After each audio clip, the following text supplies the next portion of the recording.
Bismillahirrahmanirrahim. Wabihi nasta'in wa alayhi natawakkal. Wassalatu wassalamu ala ashrafil anbiya'i wal mursalin. Amma ba'd. Assalamualaikum warahmatullahi wabarakatuh. Magandang araw po sa inyo lahat at sa mga oras na ito, ang pagsapon na pag-usapan natin ay ang pangatlo at ang pang-apat na hadith mula sa hadith ni Imam An-Nawawi rahimahullah. At dahil po sa ang pangatlong hadith ay ito po ay nabagit rin sa pangalawang hadith na mahabang hadith ni Jibril alayhis salam, na kung saan ay dumating sa kanya si Anghel Jibril na nagkatawang tao kay Propeta sallallahu alaihi wasallam at tinanong niya kung ano ang tinatawag na Islam at ipinaliwanag ni Propeta Muhammad sallallahu alaihi wasallam sa kanya ang tinatawag na Islam, yung haligi ng Islam at pagkatapos yung haligi ng pananampalataya at saka yung ihsan. So sa pangatlong hadith ay ito po ay binanggit lamang dito yung 5 haligi ng Islam. At ayon sa ating mga ulama, bakit binanggit dito yung specific lamang? Dahil ito po ay napakahalaga. Sa hadith na ito ay naisalaysay muli ni Umar bin Khattab radiyallahu anhu na ito ay narinig niya kay Propeta sallallahu alaihi wasallam na sinabi ni Propeta sallallahu alaihi wasallam, buniyal Islamu ala khams. Ibig sabihin ay tinayo ang Islam sa 5 haligi. Una, shahadati an la ilaha illallah wa anna Muhammadan Rasulullah. Yung pagsaksi na walang ibang Diyos na dapat sambahin maliban kay Allah at pagsaksi na si Muhammad ay sugo ni Allah subhanahu wa ta'ala. Yan ang pinakaunang haligi ng Islam. Pangalawa ay wa iqamis salah, yung itayo mo ang salah, yung 5 beses na pagdarasal sa isang araw, yung 5 salah. Nabagit natin yung Salatul Fajr, Duhur, Salatul Asr, Salatul Maghrib, Salatul Isha, yung 5 sala sa isang araw. Na ito po ay obligado sa bawat Muslim na mananampalataya. Wa ita'iz zakah. Yung pangatlo ay yung pagbibigay ng zakah at nabanggit natin yung obligadong zakah na 2.5% mula sa mayaman na ito ay ibibigay sa mga mahihirap na nangangailangan. At pagkatapos ay binanggit dito wa hajjil baiti. Nahuli yung pag-aayuno, yung sa Ramadan. Nauna yung hajjul bait, yung paglalakbay na pagsasagawa ng hajj sa Makkah, sa may kakayahan. At ganun rin, bilang panglima ay wasawmi Ramadan at yung pag-aayuno sa buwan ng Ramadan sa sino man na may kakayahan. Ito po ay 30 days sa may kakayahan. At ito ay hindi obligado sa mga matatanda na mahihirapan sila at saka may sakit at saka sa bata. So sa hadith na pangatlo ay ito ay nabanggit natin sa pangalawang hadith at muli ipinaliwanag natin dahil sa kanyang kahalagahan na dapat ito ay malaman ng bawat Muslim. Ito ang 5 haligi ng Islam na ito ang pundasyon ng Islam. Ibig sabihin may mga ibang pundasyon ng Islam at ibang mga tinatawag na mahalagang bagay sa Islam. Ngunit itong 5 ang isa sa pinakamahalaga na haligi ng Islam na kung saan nabanggit sa hadith na ito ay buniyal Islam. Itinayo ang Islam sa 5 haligi na ito. Okay? So ito po ay mula sa hadith ni Imam Bukhari at Imam Muslim rahimahumullah. Pang-apat na hadith mula sa hadith ni Imam An-Nawawi rahimahullah na ito po ay medyo may kahabaan at ito ay isinalaysay ni Abdullah bin Mas'ud radiyallahu anhu قال حدثنا رسول الله صلى الله عليه وسلم الصادق المصدوق. Ibig sabihin ay ito ay narinig nila mula kay Propeta sallallahu alaihi wasallam na as-sadiq al-masduq. As-sadiq al-masduq. As-sadiq ay ito ay si Propeta, yung kapanipaniwala, makatotohanan, yung personality, yung katauhan ni Propeta sallallahu alaihi wasallam ay tinatawag siya na as-sadiq. Ibig sabihin siya ay makatotohanan. At sabi dito, al-masduq. Ibig sabihin ay kapanipaniwala ang kanyang dalang mensahe. Yung kanyang sasabihin ay ito ay kapanipaniwala na mula kay Allah subhanahu wa ta'ala. So dito, sinabi ito ni Abdullah ibn Mas'ud radiyallahu anhu bago niya sabihin ang mga bagay na ito dahil ito po ay patungkol sa tinatawag na mga bagay na lingid o ilmul ghaib. So ibig sabihin, itong hadith na ito na babanggitin natin na pang-apat na hadith ay patungkol po ito sa ilmul ghaib. Ibig sabihin ay kabilang sa dapat paniwalaan ng bawat mananampalataya ay ang tinatawag na ilmul ghaib. Lingid na kaalaman. Ibig sabihin ay dapat natin paniwalaan dahil ito ay sinabi ng propeta sallallahu alaihi wasallam dahil siya ay tinatawag na mula kay Allah subhanahu wa ta'ala. Ito po ay hindi natin nakita at ito po ay mga bagay na lingid. Okay? So bilang isang mananampalataya, dapat po na ito ay paniwalaan natin. Kabilang po ito sa tinatawag na paniniwala ng isang mananampalataya. Okay, sabi dito na pagkatapos sabihin niya na siya ay makatotohanan at ang kanyang dala o sinasabi o mensahe ay tunay na totoo, kapanipaniwala. Kanyang sinabi, inna ahadakum yujma'u khalquhu fi batni ummihi 40 yawman nutfa. So dito, sinabi dito na ang pag-ipon at paglikha sa inyo ng isa sa inyo ay siya ay naiipon sa sinapupunan ng kanyang ina sa loob ng 40 araw, 40 days, na siya ay tinatawag na nutfa, yung tamud. Na siya ay tinatawag na nutfa, yung tinatawag na pinagsamang puting tinatawag na tubig mula sa nanay at tatay, ito po ay tinatawag na nutfa. So dito kapag nabuo ito ay tinatawag na nutfa. So ito yung pinakaunang paglikha ni Allah subhanahu wa ta'ala sa isang tao. Pagkatapos ng 40 days ay magiging nutfa, yung tamud. Pagkatapos ay sinabi, summa yakunu alaqatan mithla dalik. At pagkatapos siya ay magiging alaka, yung malapot na dugo. So 40 days na siya ay naging tinatawag na nutfa.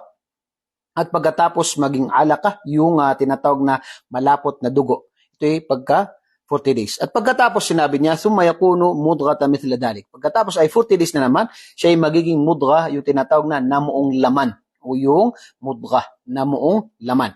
So dito ay 40 days ay 120. So 4 months po ito.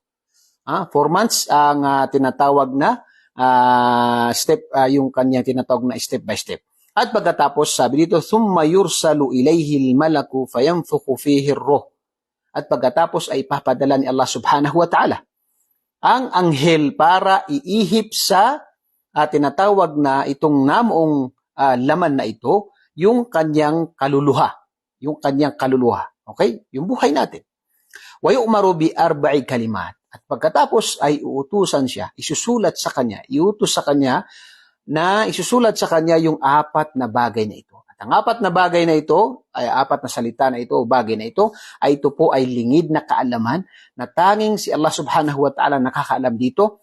At ang ibang mga nilikha niya na kanyang binigyan ng ibang kaalaman sa lingid na kaalaman, katulad ng mga anghel at ganun din ang mga propeta. So sila ay binigyan ng kakaunting kaalaman sa lingid na kaalaman na ito.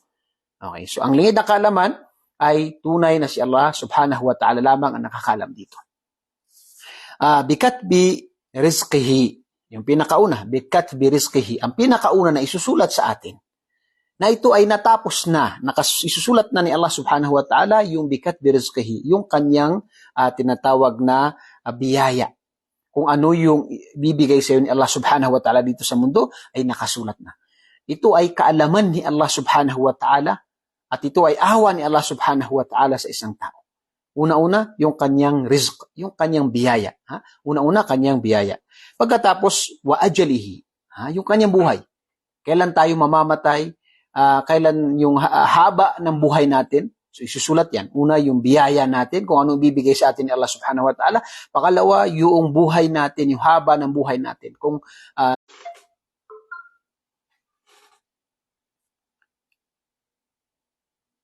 Okay?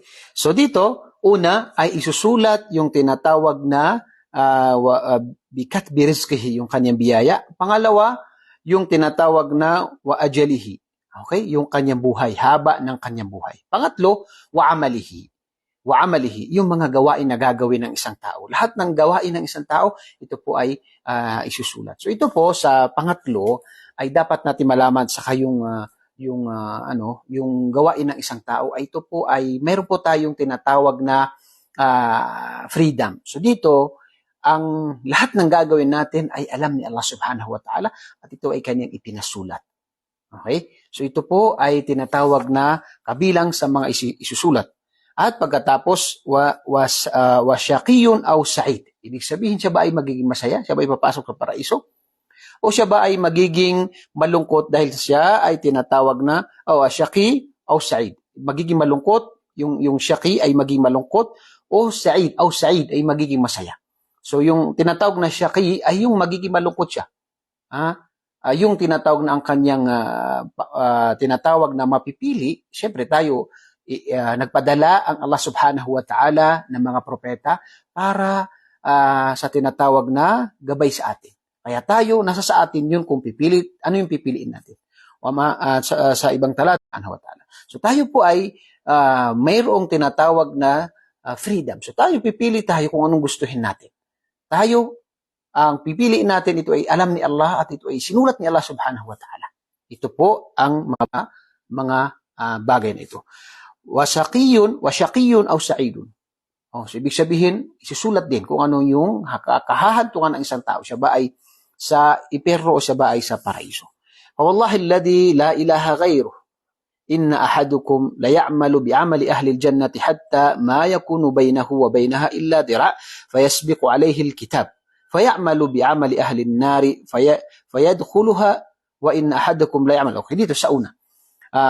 Sa hadith ay sinabi ni Propeta sallallahu alaihi wasallam, katotohanan ang isa sa inyo ay marami siyang maaaring siya ay gumawa ng mga gawain na ang nakikita ng mga tao sa kanya ay siya ay papasok na sa paraiso dahil siya ay napakaraming mga gawain. La ya'malu ahli al-jannati hatta yakunu bainahu illa dira'. Napakalapit na sa paraiso.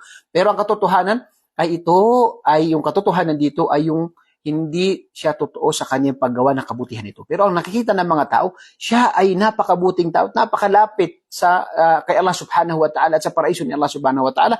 Ngunit siya ay, dahil sa kanyang tinatawag na intensyon, ay makakagawa siya ng kasalanan, gawain na yun ang bagay na magdahilan ng kanyang pagpasok sa impyerno. Bakit? Dahil ang nakita ng mga tao siya ay napakabuti, pero pala yung totoong kanyang panampalataya ay hindi totoo. Dahil si Allah ang nakakaalam dito. May mga tao na mga munafik, may mga tao na nagmuslim sila, ang akala mo napakabuti nila, pero ang hangarin pala ng tao, gumagawa ng maraming kabutihan. Pero ang katotohanan ay ito ay hindi totoo na para kay Allah. Bagkus ito ay pagkukunwari lamang. At sabi sa hadith din dito na, wa inna ahadakum la ya'malu bi'amali ahli an-nar. At meron din isa sa inyo na maaari siya gumawa ng mga kasalanan na gawain na parang napakalapit niya sa tinatawag na impyerno. At dito, ayon sa mga mufassirun, ang kanilang sinabi sa hadith na ito, na ang nakikita ng mga tao ay siya ay hindi gumagawa ng mga gawain, pero siya ay gumagawa pala ng maraming gawain. Pero ang kanyang mga gawain ay ito ay ikhlas, taus-puso na para kay Allah. At marami siyang mga gawain na hindi niya nakikita ng ibang mga tao. Okay. Ngunit ang akala ng mga tao siya hindi gumagawa ng kabutihan. So dito siya ay makakagawa ng mga kabutihan na magiging dahilan ng kanyang pagpasok sa paraiso. Dito ay kinakailangan sa bawat isa sa atin. Una-una ay kapag tayo gagawa ng kabutihan ay yung ikhlas kay Allah subhanahu wa ta'ala at gawin natin sa pamamaraan na ginawa ni Propeta sallallahu alaihi wasallam dahil yan po ang kondisyon upang tanggapin ang ating mga gawain. At kabilang dito yung paniniwala sa qadr, paniniwala sa itinadhana ni Allah subhanahu wa ta'ala. At ang qadr ay maaaring yung qadr na pinakauna na hindi nababago. Yan yung qadr na kung saan ito yung tinatawag na 50,000 years bago tayo nilikha ni Allah subhanahu wa ta'ala. Ipinasulat na ni Allah subhanahu wa ta'ala ang lahat ng yung kanyang lilikhain. Lahat ng mga bagay na mangyayari ay ipinasulat na ni Allah subhanahu wa ta'ala na ito ay nasa Lawhil Mahfuz, na ito ay hindi nababago. At kasama dyan yung tinatawag na yung umr, yung buhay natin na nakasulat sa hadith na ito, na kung saan ito ay isusulat dito yung biyaya natin, yung buhay natin, yung mga gawain natin, at saka kung ano yung tinatawag na kahahantungan ng isang tao. At ganun din yung taunan, katulad ng Lailatul Qadr.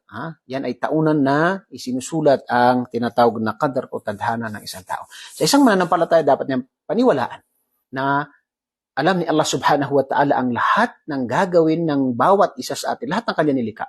At sa kanyang kaalaman, ito ay kanyang ipinasulat. Ito ay kanyang ipinasulat. At kaya na nabanggit natin, hindi natin pwedeng gawing dahilan yung tinatawag na qadr. Ibig sabihin, maaaring ang sasabihin ng tao, hindi na ako maghanap buhay. Dahil nakasulat naman, hindi po. Tayo po ay binigyan ni Allah subhanahu wa ta'ala ng kaisipan at sinabi ni Allah na wala tansaw nasibakum minad dunya. Huwag mong kalimutan ang mga biyaya sa inyo ni Allah dito sa tinatawag na mundo. At inutusan tayo na maghanap buhay. Pagkatapos ng tayo ay magsala ay fantashiru fil ard. Kayo ay lumaganap sa lupa at maghanap buhay. At ang tao po na hindi naghahanap buhay, siya po ay magkakasala. Kung hindi siya naghahanap buhay, umaasa lang siya sa kung anong dumarating sa kanya. Dahil hindi siya naghahanap buhay, tayo po ay may pamilya, responsibilidad natin na buhay natin. So mayroon po tayong mga una-una yung asbab dapat gawin natin. Yung tinatawag na asbab. Yung dapat na makakatulong sa atin. Yan po ay kasama sa pagsamba. Okay? So ang qadar ay dapat na paniwalaan natin na ito ay mula kay Allah, kaalaman ito ni Allah subhanahu wa ta'ala. At alam ni Allah na ito yung pipiliin mo kaya ito ay isinulat sa iyo. So hindi ka makakapasok sa paraiso o sa impyerno dahil lamang sa tinatawag na ito ay una-una yung tinatawag na pinilit ka ni Allah na ito ang gawin mo, kundi ito ay mayroon tayong tinatawag na freedom. Alam ni Allah na ito pipiliin mo at dahil dito ay magiging dahilan na ikaw ay makakapasok sa paraiso. So, ang Allah subhanahu wa ta'ala nagpadala siya ng mga propeta, nagpadala siya ng mga, pagkatapos ng mga propeta ay warathatul anbiya, yung tinatawag ng mga ulama na sila ang nagpaparating sa mga tao. So, dito wala tayong magiging dahilan dahil lahat ng bagay na patungkol sa relihiyon ay nakompleto na. So, tayo po ay meron tayong tinatawag na freedom, pero tayo ay tatanungin sa kung saan na tinatawag na mga bagay na pinagkatiwala sa atin. Tayo binigyan ng kaisipan. Kaya ang walang kaisipan, hindi tatanungin sa kanyang ginagawa. Tayo binigyan ng kaisipan, binigyan ng kalusugan, binigyan ng kakayahan. So, lahat ng ito ay tatanong sa atin. Alhamdulillah. So, ang qadar, yun ang pinakamahalaga dito na pinag-usapan natin. Alhamdulillah. Ang qadar po ay nakasulat na yan sa atin at alam ni Allah kung ano makakabuti sa atin. At yung sinasabi natin kanina, yung tinatawag na huwag tayong maghusga sa mga tao dahil si Allah subhanahu wa ta'ala nakakaalam sa kung ano ang nasa puso ng isang tao. Sinabi ni Propeta sallallahu alaihi wasallam na inna Allah la yanzuru ila suwarikum wala sa ibang riwaya wala suwarikum walakin Allah yanzuru ila qulubikum wa amalikum. Hindi titingnan ni Allah ang inyong mga larawan, kung ano yung pagkalikas sa'yo, kung ano yung mga antas mo, kundi titingnan ni Allah ay ang puso at ang gawain ng isang tao. Hindi pwede magkahiwalay yan. Kaya nga sa gawain ay titingnan pinakamahalaga. Tingnan mo sa suratul Asr, wal Asr innal insana lafi khusr illa alladhina amanu wa amilus salihati wa tawassaw bil haqqi. Katotohanan ng lahat ng tao ay nalugi, sinabi ni Allah. Maliban sa sila na illa alladhina amanu naniwala. Wa amilus salihat, gumawa ng kabutihan. Tingnan mo, hindi pwede magkahiwalay yan. Amanu wa amilus salihat. Naniwala at gumawa ng kabutihan. Okay? Watawasaw bil haqqi watawasaw bis sabr. At sila ay nagpayuhan ng katotohanan at sila ay nagtiis. At kailangan natin yan. Yung katotohanan na kahit na minsan sabi nila kahit na masakit dapat natin tanggapin. Kaya nga kapag may mga narinig tayo ng mga payo, tanggapin natin yun sa atin yun para mabago natin ang sarili natin. At yung sabr ay kailangan din natin. Napakahalaga po yan sa pamumuhay natin. Dahil ang sabr ay kailangan natin hanggang sa tayo ay bawian ng buhay. Ang sabr ay kinakailangan po sa bawat pamumuhay ng isang Muslim. Okay? So ito po ang hadith na pang-apat na hadith mula sa hadith ni Imam An-Nawawi rahimahullah. Nawa ay nakapulot tayo ng aral sa mga hadith na ito at ito ay maisabuhay natin, maibahagi natin. Ako po din papasalamat sa inyo. Assalamualaikum warahmatullahi wabarakatuh.